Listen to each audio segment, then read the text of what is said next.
Yes, of course. Infiltrate the Dark Brotherhood. No problem. Let me get right on that.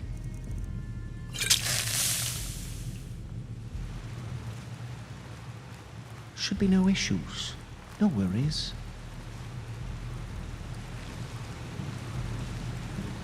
I'll simply knock on the door. Say hello, it's me. It's Okan, but understand, you need to call me Venom because that is my An-Xileel code name, and I'd like to join your ranks just because. Hardly seems prudent. Impossible, if I'm being honest.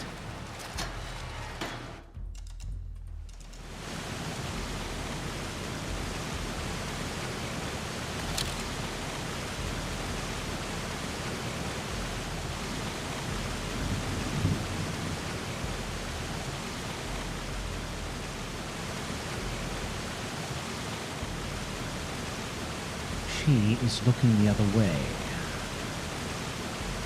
But where is this other one here?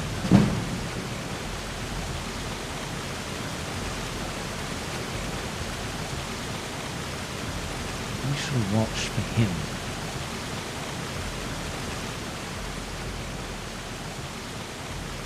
Here he comes.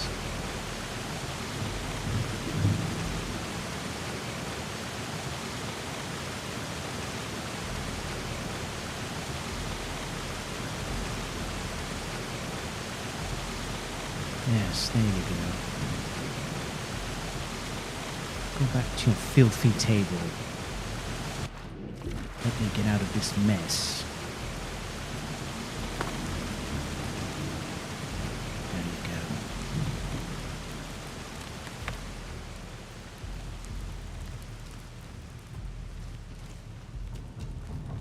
This whole thing is quite ridiculous.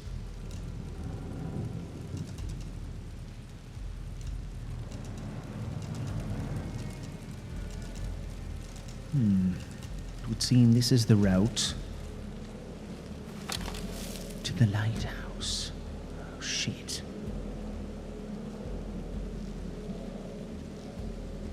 Oh, there you are.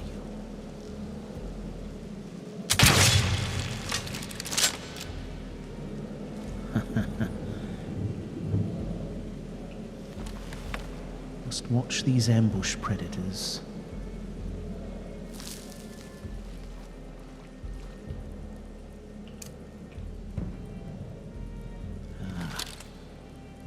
There's more of them.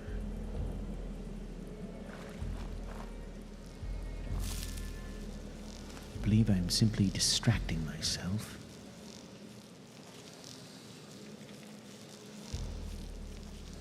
Hang on. What am I dealing with here?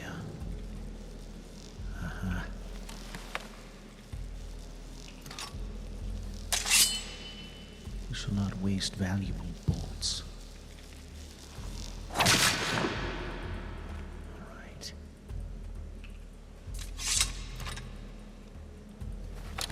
Where lies the rest of your brood, my friend? There they are.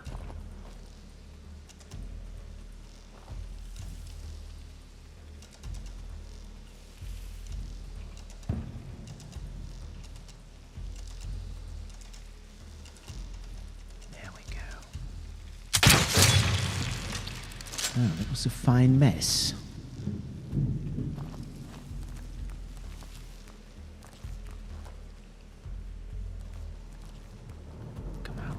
See you.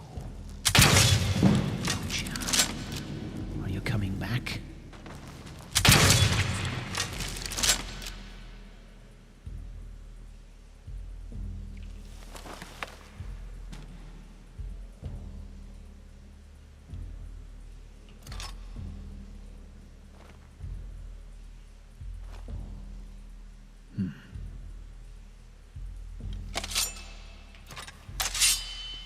This cut. Yes.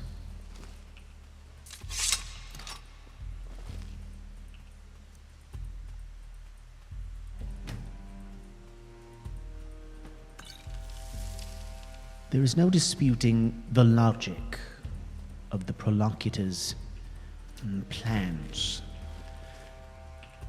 However,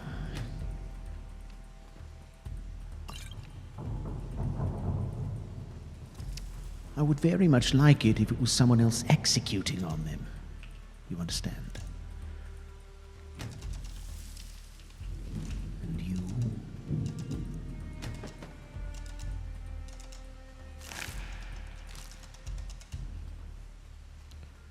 All right, this is the lighthouse.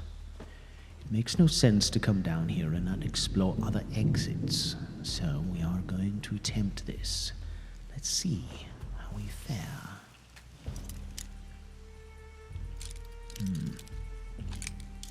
Wait a minute. There is movement.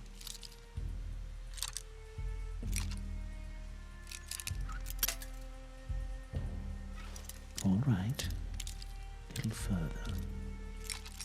Oh, yes. That was quite wrong. Slight movement. Oh, boy. A bit more. Not too much. There it is. Ah, look at this. The lighthouse. Who's here?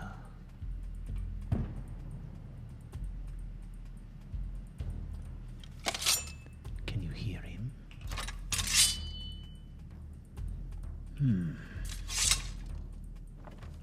Now, this one is an innocent. There is the exit. It stands between us and the exit. Just wait. And we shall check our options while we're at it. I do believe I have some vampire dust that will get us 4 seconds of invisibility just by eating it.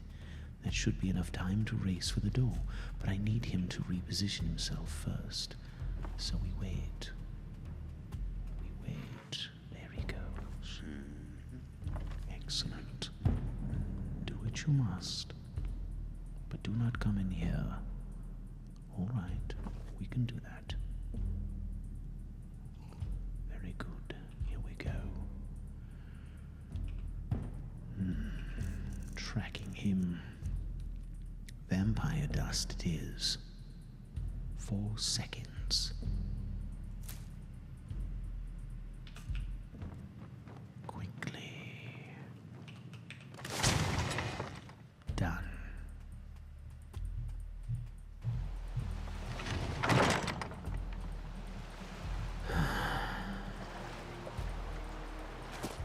Clearly, I am distracting myself so that I don't have to think about the job at hand. But it is time for considering all the options.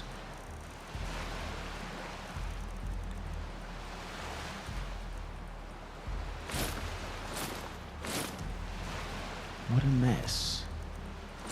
Truly. All right.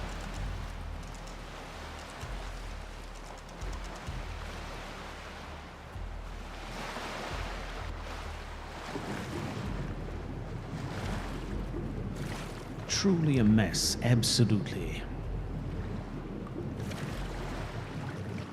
Swimming rabbit. Fancy that.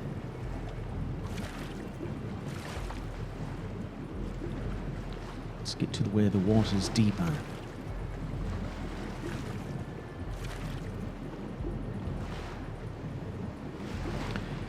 It's interesting swimming here, I have to say.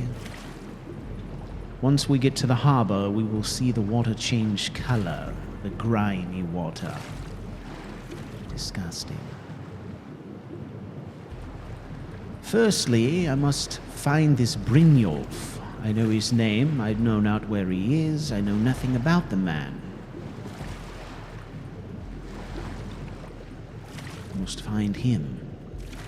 Let's have a look. Ah. Very good. We must find Brynjolf and discover who can actually afford to buy the Black Prince. A rather expensive egg indeed. Secondly, I must find a way to infiltrate the Dark Brotherhood. There it is. Oh, muddy harbor water, how I've missed you. One does not simply walk in the door and say, "Hello, it's me, it is I. I'd like to join up. Where do I sign? Where do I get my shirt?"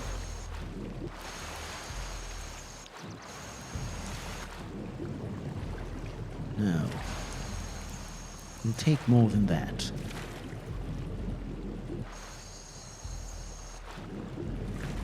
Much more.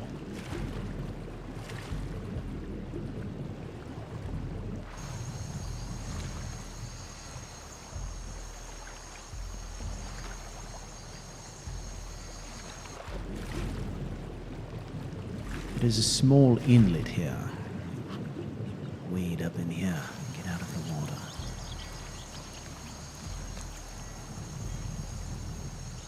Very good.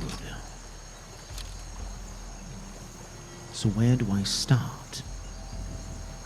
I believe I must start by going home. That makes the most sense. But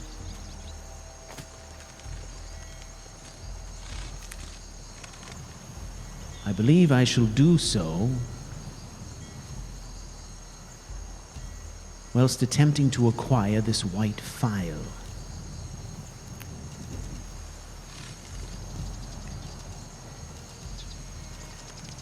It would seem to me prudent to do what I can, if it's possible, to obtain an artifact of such power. It could help me significantly.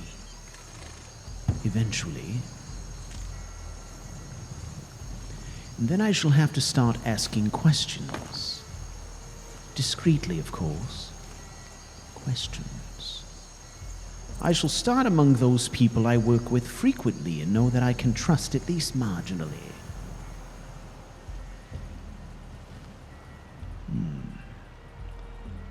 Perhaps other Argonians now, those in the assemblage, if they will speak to me, that is. And then there are, of course, the gentlemen at the apothecary. I could speak to them as well. Perhaps they have some ideas. What I could do next. Perhaps they know who this Brynjolf is, where I might find him. Yeah! Beast. I must run quickly. Okay. That hurt.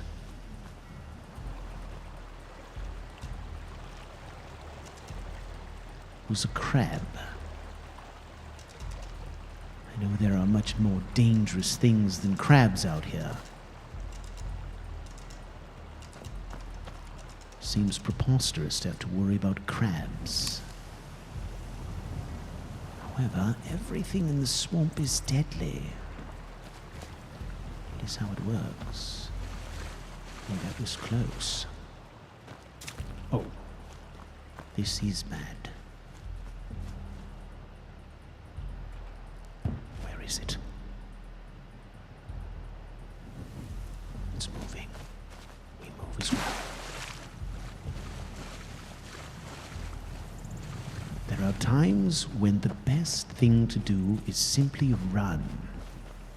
Perhaps this is one of those times, yes? Okay, let's get some distance. That was a very near miss, that poison shot.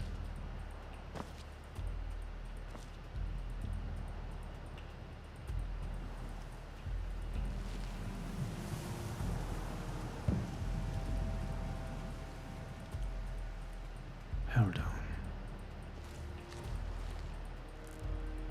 Hold on. Dead spider.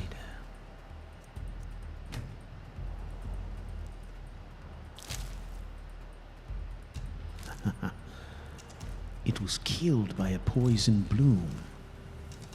This is good information. Even the denizens of the swamp are not immune to the swamp itself. This is good to know, is it not? All right. Well, hello there. You're coming with me.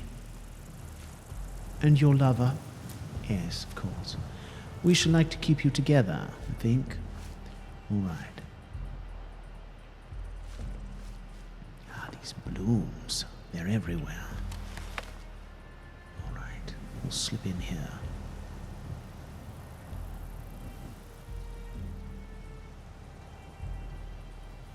This is an interesting marsh ecosystem.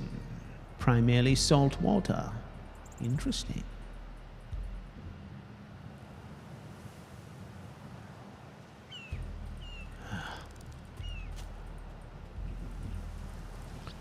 Well, we've made it back. Now, from here, it is off to Windhelm, and of course, this trip is going to be most arduous. Arduous indeed.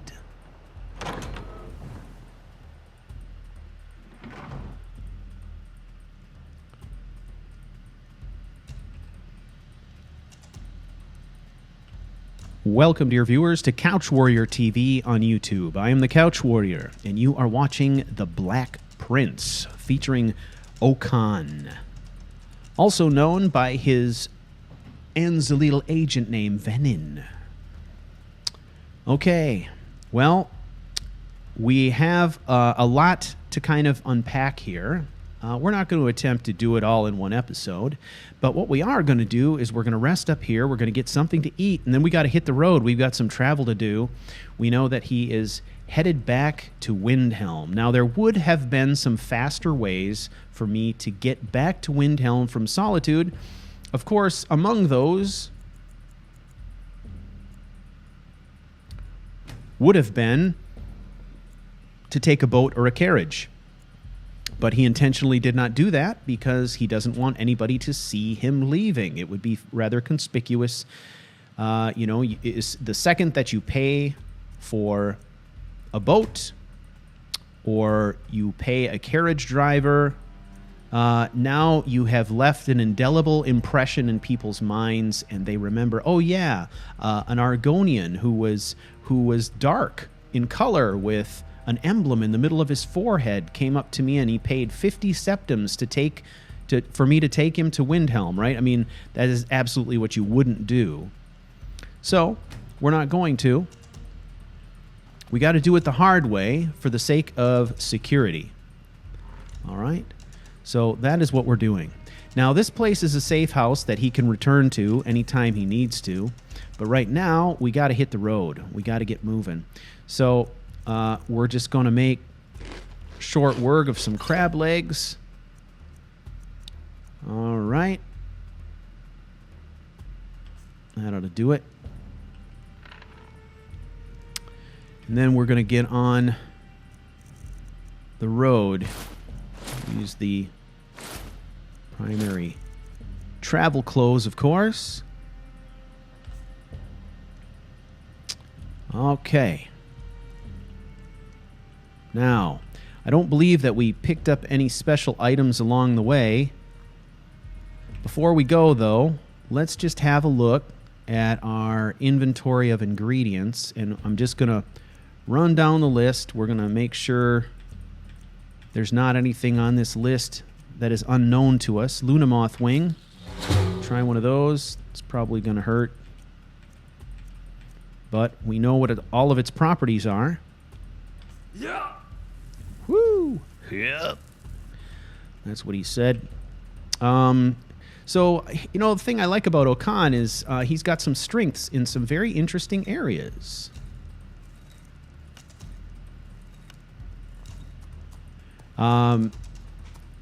Imagine how sensitive his palate is, that he can taste something and kind of figure out what its properties are. To me, I think that's kind of fascinating.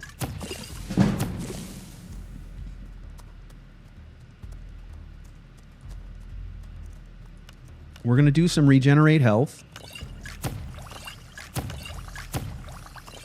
We are stocking up on health-related stuff here because we've got a long road back. And remember, we could have hit the cave where the White Phial adventure kicks off on the way here, but we didn't do that specifically because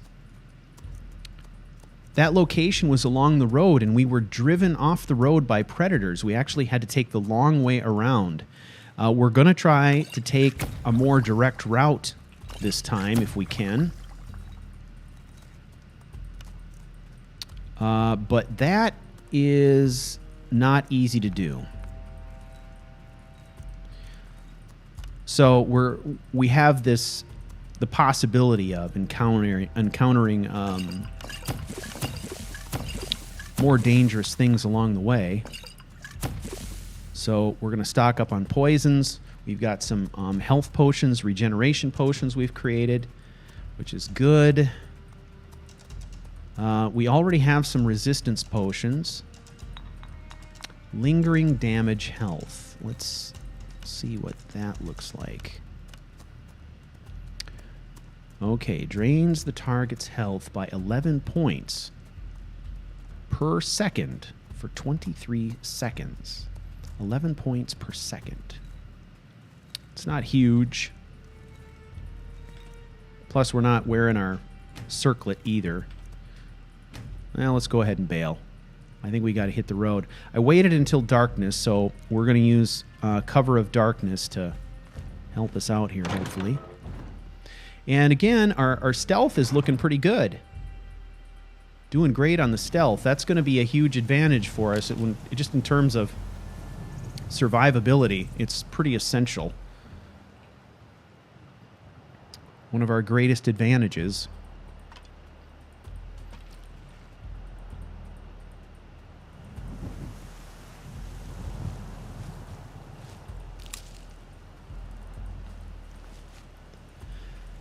One of the things I think that Okan would like to do is next time we return here, we're going to make an effort. Hang on. That mud crab is dead.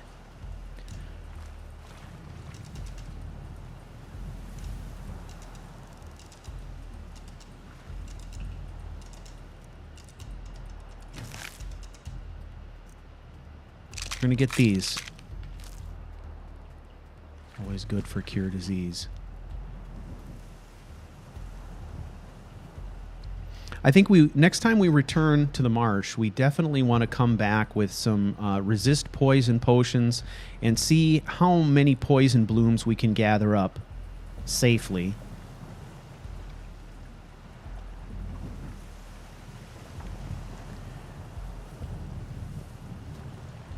because we have learned what the poison bloom does, and it's pretty great. There are many, many terrific ingredients for the kinds of things we need to make here. Poisons, paralyzation, things like that. The mud crab's good for cure disease. Those are just the things I know off the top of my head. And I know that there's more and better here. We just need time to safely explore. So in order to do that, we're going to have to stock up on a few things to pull that off. All right. Let's get a little check here. Oh, hello. A lichen.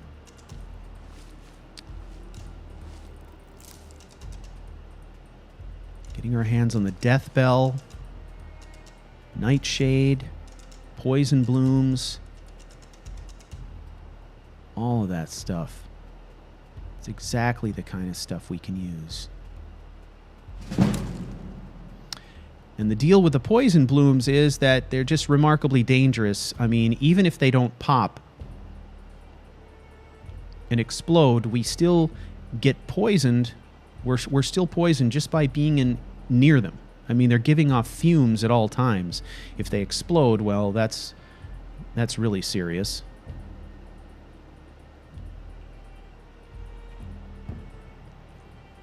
All right, so let's talk a little bit about what's going on in the story.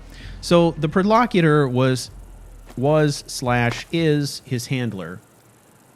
We have determined that from their dialogue and from the various letters and so forth. It makes perfect sense. Agents who are out in the field, undercover, doing different things like that, they generally have handlers, and these are the people who are gathering intelligence for them and using that intelligence to give them assignments. The Prolocutor is his handler, and the Prolocutor has positioned himself inside the prisons in Solitude for a very specific reason. What we gathered from their discussion is that he has made it his business to stay in Solitude as long as possible because he wants to be there so that if somebody perchance brings the Black Prince into the city, he will know about it. And he implies that the Hist will alert him to the Black Prince's presence. So we basically have kind of a two-operative team. We've got the Prolocutor, who is kind of stationing himself in Solitude, keeping his eyes and ears open through the Hist on what's going on, keeping his eyes open for perhaps the location of the egg in case it comes there. And then we've got Okan, who is basically the field agent. And it's Okan's responsibility to go out and basically beat the bushes, try to draw out the people who have the egg. And the strategy that they discussed is kind of interesting. Rather than going after the thief, they're going after those who have the money to buy the item, thinking that it might be easier to track down an organization than it would to be a single individual who is basically carrying around this item, which incidentally, unfortunately for these guys, will actually fit in a backpack, is easy to conceal. If you've got a single thief who decides he's going to go on the lam and hide, your chances of finding him are almost nil. But eventually, he's got to come out and he's got to find somebody who will buy it. And the sorts of people who could afford to buy this egg have to be few. So what they're betting is that by canvassing Skyrim through their connections and looking for these organizations or individuals who can afford to buy the egg, they'll be able to locate the thief and consequently the egg itself. Now, whether or not that's actually true remains to be seen, but that's the theory. Now, we do have a name The name we have is for a contact named Brynjolf. All right, so what Okan knows is that there is a man out here somewhere named Brynjolf who might be able to help him and seems to have the inside information on who's got money in Skyrim. The problem is that all we have is a name. We have a name and we have a book in our possession with that individual's name on it as well. You see that?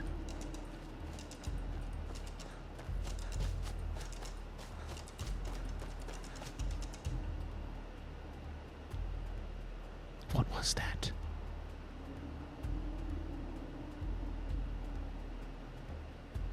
I saw it through the trees.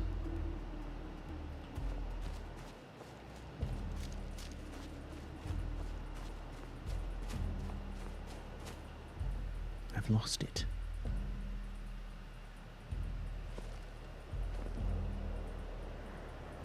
No matter.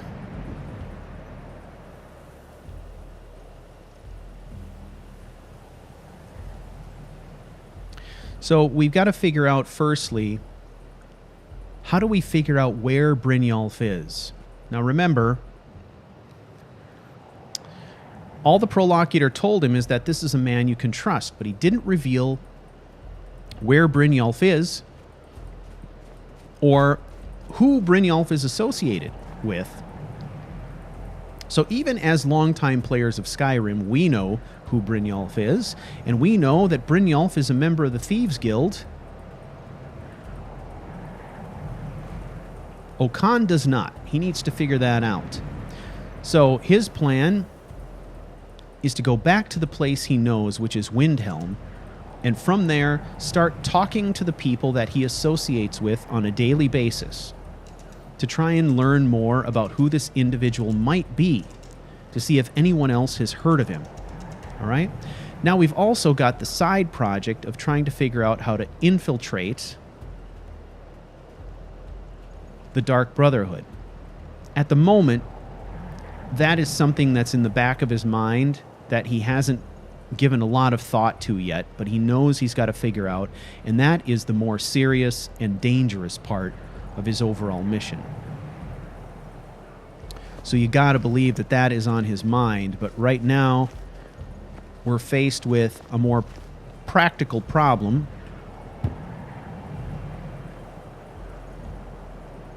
which is getting back to the safety of Windhelm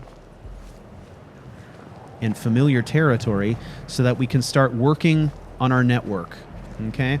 So the kinds of people that he would likely talk to, probably folks in the Grey Quarter. There's all the people that he knows, acquaintances of his at the Argonian assemblage. He could talk to them. That's certainly an option. But we also have business associates, right? People that he sells potions to. Oh, shit. Into the trees, into the trees.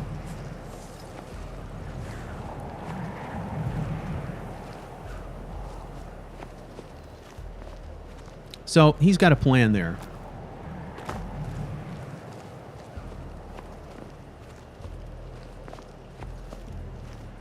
Now, of course, one of the things that's interesting is that Okan hasn't really had a chance to completely digest all of this yet. It's kind of going from one action item to the next action item, right? We successfully infiltrated, so I think that, you know, a successful infiltration into the Dungeons of Solitude, basically the seat of power for the Imperials, has got to be feeling pretty good to him. Kind of feels like the first part of this thing has been a success. But he's no fool. He understands how vulnerable he is, and he understands that he's a lone operative with no backup.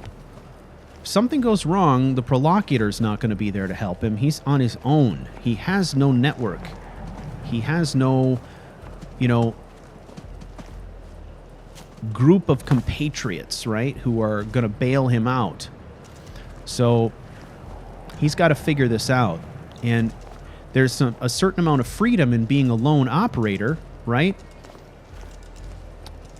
However, there's only so much you can do that way as well. So those are the kind of things that are playing into his decisions, and as a role player, those are the kinds of things I'm thinking about now. So as I thought about it, I thought, okay, you know, this white file thing, it doesn't really seem like a dalliance to me anymore, because he has done enough research to understand what the power of the white file is, what the white file is capable of. He understands that he's retrieving it for Norelian, but at this moment, he's thinking, you know, yes, maybe I can retrieve this for Norelian, but perhaps I can keep it for myself. Maybe I can go there under the pretext of getting it for Norelian, but I think underneath he's thinking,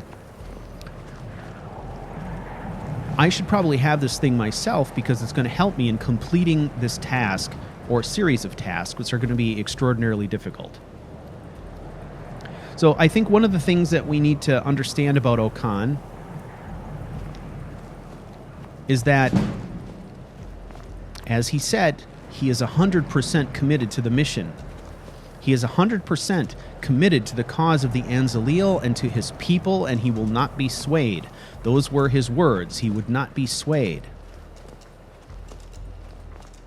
And what that means to me is that he is taking kind of a take no prisoners, mercenary kind of approach to all of this. He takes a mercenary view of his mission, which is to say, everyone must sacrifice, including me. And if someone has to die or someone has to lose something valuable for the greater cause, that is just the way it is. And that is how it's going to work. So that is something to also think about or to keep in mind. But one of the things we talked about early on with this character in the first episode is we talked about the circles of character conflict and what that means for this character specifically. Well, I think the other thing to think about here is what is his character journey? When we talk about character journey, this is something that is really great for you to have from the very start when you're playing a character. Always think about what is that journey that this character is going on. And what I mean by that is I'm not talking about a journey from, say, Solitude to Riften. I'm talking about characters' emotional growth. Who is the person they are now, and who are they growing into over time? And what is the primary conflict in their life all about? And there's a lot to unpack here. There are a lot of things that we haven't talked about yet with regard to Okan, but when I think about this character, I think the journey that I think about for him is this idea that he's moving from kind of this sense of feeling like he is a person who is not as good as everyone else and has little to offer, to being a person who changes his own mind based on, to start with, having to be completely self-reliant and coming through for himself time after time.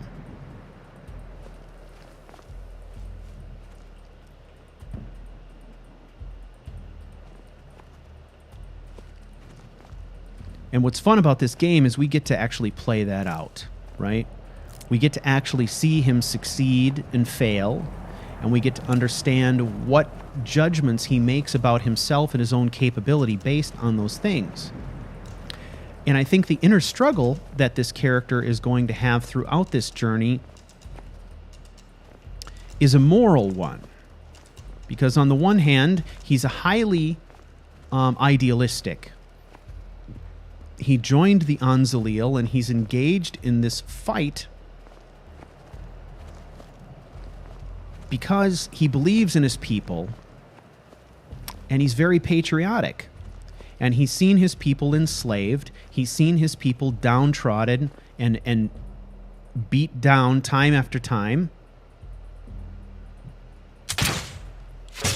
by the Dunmer, of course, but also by the Imperials and the Thalmor, right?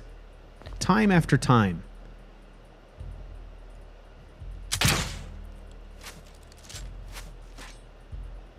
Hit the log. Come out of there.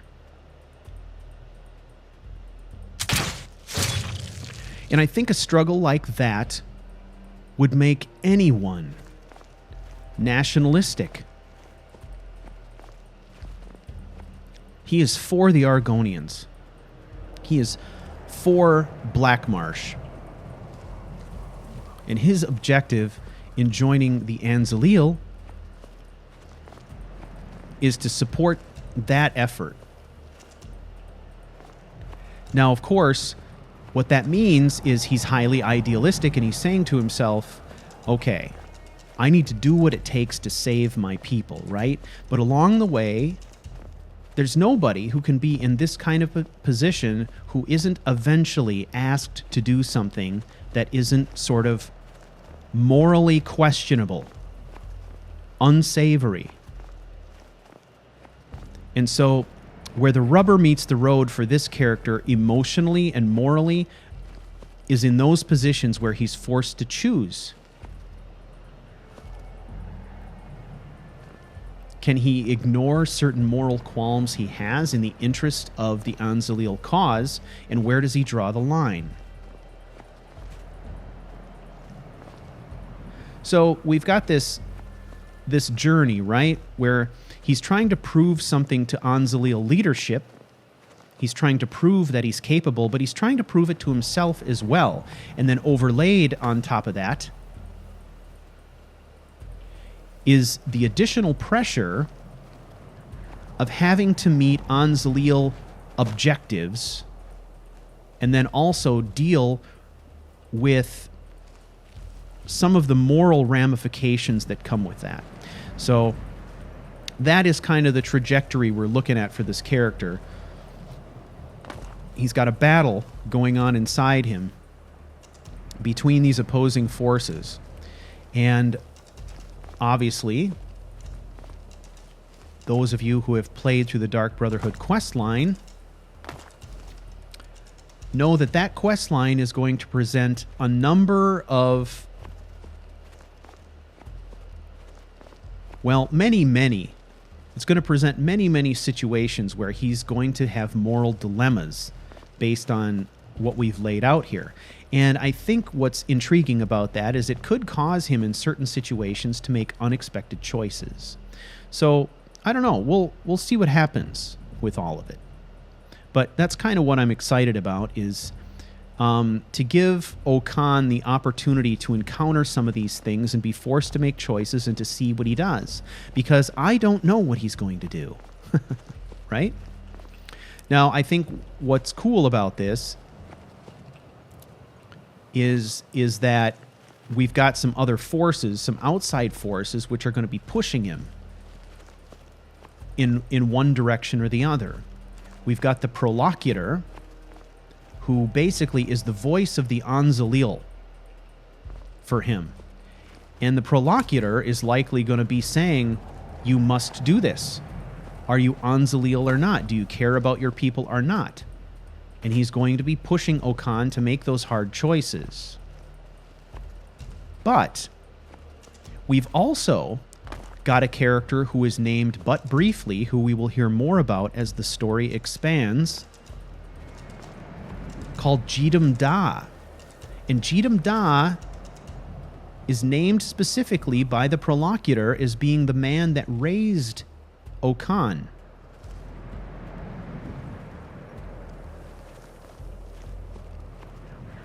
So whatever kind of moral compass Okan navigates by is more than likely one that he acquired from Jedam Da. And we don't know anything about Jedam yet. But as we get to dig deeper into Okan's life story, we'll learn more about who Jedam was and get a better understanding for what this moral compass looks like, and get a better understanding for also how that might impact his decisions in game.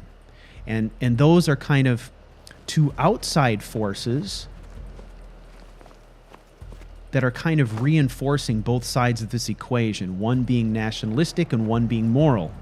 So it'll be kind of fun, I think.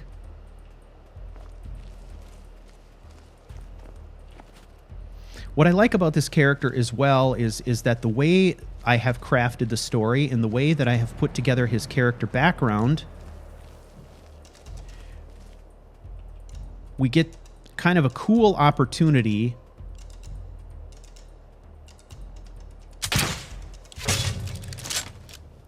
to have the assassin experience through the eyes of a character that is, rather than purely an assassin, is kind of an agent.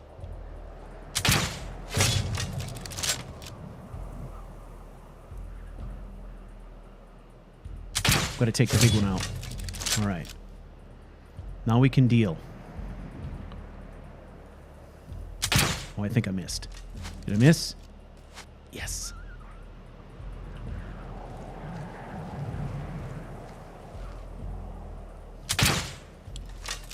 Ah, I was moving. I should have stopped.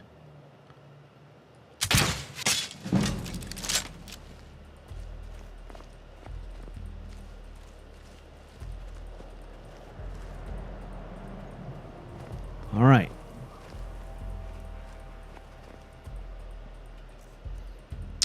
We're going to play it safe here, and we're going to use a curare poison. It's probably overkill. But if that wolf charges us again, I want it to go down with one shot. Okay.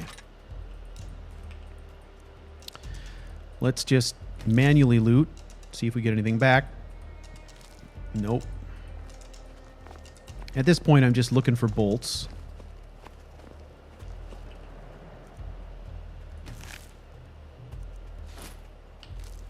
Okay, we're pressed for time, so we're not going to be doing...